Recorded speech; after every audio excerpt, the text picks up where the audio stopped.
खिड़की में से देख करके रो रहे थे। उद्धव जी ने देखा, कान्हा क्या हुआ? बोले मुझे ब्रज की याद आ रही है, मुझे ब्रज कभी भूलता नहीं, मैं हमेशा गोपियों को याद करता हूँ। उद्धव ने कहा, कान्हा अब ये गोपियाँ तो गाय चराती है, गांव के गवार है, उनको क्या याद करना? भगवान कहते हैं, देखो उद्धव, प्रेम ही सबसे बढ़कर है मेरे लिए, प्रेम से बड़ा कुछ नहीं।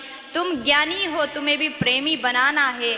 उद्धव जी को ब्रज में भेज दिया। सबने उद्धव को देखा और सबसे बात करते हैं, और उद्धव जी सबको समझा रहे थे, देखो गोपी, देखो मैया, ज्ञान ही सबसे बड़ा चीज है, प्रेम कुछ नहीं है। जब गोपियों ने, श्री राधा रानी ने प्रेम का मतलब समझाया, हे उद्धव, हम तो कान्हा के प्रेम के दीवाने हैं, हम प्रेम दीवाना हैं, और कान्हा हमारे प्रियतम है, उसके बिन हम रह नहीं सकते।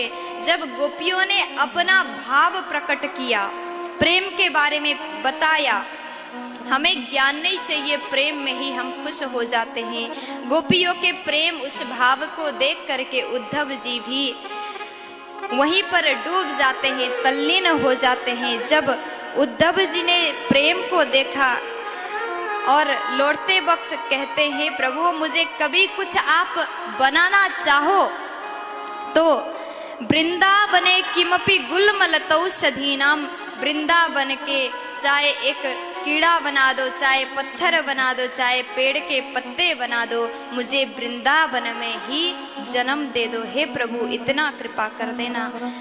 अब ज्ञान रूपी दुपट्टा लेके गए हुए थे,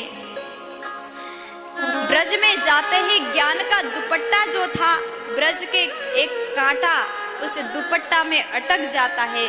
उद्धव जी ने खींचा तो दुपट्टा फट जाता है। जैसे ऐसा लग रहा था ब्रज के हर पत्ता पत्ता, ब्रज के हर कांटा भी उस ज्ञान को तोड़ करके उद्धव के मन में प्रेम भाव जगाना चाहते हैं। इस भाव से उद्धव जी भी आज ज्ञान के दुपट्टा को फाड़ करके, प्रेम रूपी दुपट्टा ओढ़ करके भगवान के पास आ जाते हैं। भगवान कहने लगे, उद्धव सब कैसे हैं? उद्धव जी कहते हैं, प्रभु वहाँ तो सब ठीक है, लेकिन आप बड़े कठोर हो, आपको ब्रज में जाना चाहिए, अपने प्रेमियों को इस तरह तड़पाना उचित नहीं है।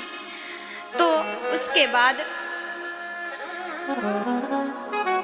भगवान कहते हैं, उद्धव मैं यही चाहता था कि तुम भी प्रेमी बनो, क्योंकि जो मुझसे प्रेम करता है वही मेरा है, मुझे प्रेमी भक्त ही पसंद है और मैं सबको प्रेम करता हूँ। मुझे सब्सक्राइब करें हमारे YouTube चैनल देवी प्रतिभा जी को और श्रवण करें भागवत कथा की महिमा का, साथ ही बेल आइकन को दबाना ना भूलें।